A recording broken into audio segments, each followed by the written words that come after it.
CPIM സംസ്ഥാന secretary MV Govindan നയിക്കുന്ന വികസന മുന്നേറ്റ ജാഥ രണ്ടാം ദിനത്തിലേക്ക്.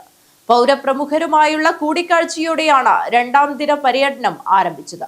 മുഖ്യമന്ത്രി പിണറായി വിജയൻ ഉദ്ഘാടനം ചെയ്ത യാത്ര ചൊവ്വാഴ്ച കണ്ണൂർ ജില്ലയിൽ പര്യടനം നടത്തും. CPIM സംസ്ഥാന സെക്രട്ടറി MV ഗോവിന്ദൻ നയിക്കുന്ന വികസന മുന്നേറ്റ യാത്രയ്ക്ക് കാസർഗോഡ് ജില്ലയിലെ വിവിധ കേന്ദ്രങ്ങളിൽ ഉജ്ജ്വല സ്വീകരണം നൽകി. ഞായറാഴ്ച കുമ്പളയിൽ മുഖ്യമന്ത്രി പിണറായി വിജയനാണ് ജാഥ ഉദ്ഘാടനം ചെയ്തത്.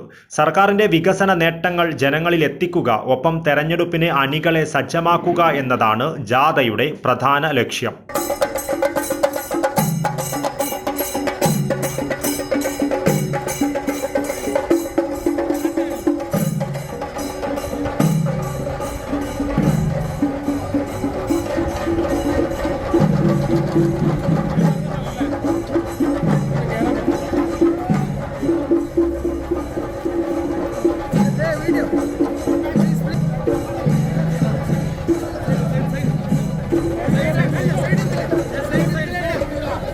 രണ്ടാം ദിനത്തിൽ പൗരപ്രമുഖരുമായി MV ഗോവിന്ദൻ കൂടിക്കാഴ്ച നടത്തി. കാസർഗോഡ് മുനിസിപ്പൽ കോൺഫറൻസ് ഹാളിലായിരുന്നു പരിപാടി. രണ്ടാം ദിനത്തിൽ ഉദുമ, കാഞ്ഞങ്ങാട്, തൃക്കരിപ്പൂർ നിയോജക മണ്ഡലങ്ങളിലായിരുന്നു സ്വീകരണം.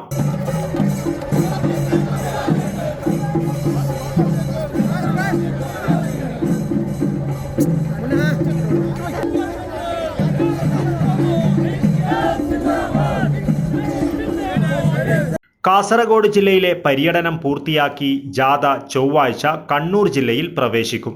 അടുത്ത മാസം 14-ന് പാലക്കാടിലെ തരൂരിലാണ് MV ഗോവിന്ദൻ നയിക്കുന്ന ജാഥയുടെ സമാപനം. News bureau, Kasaragod.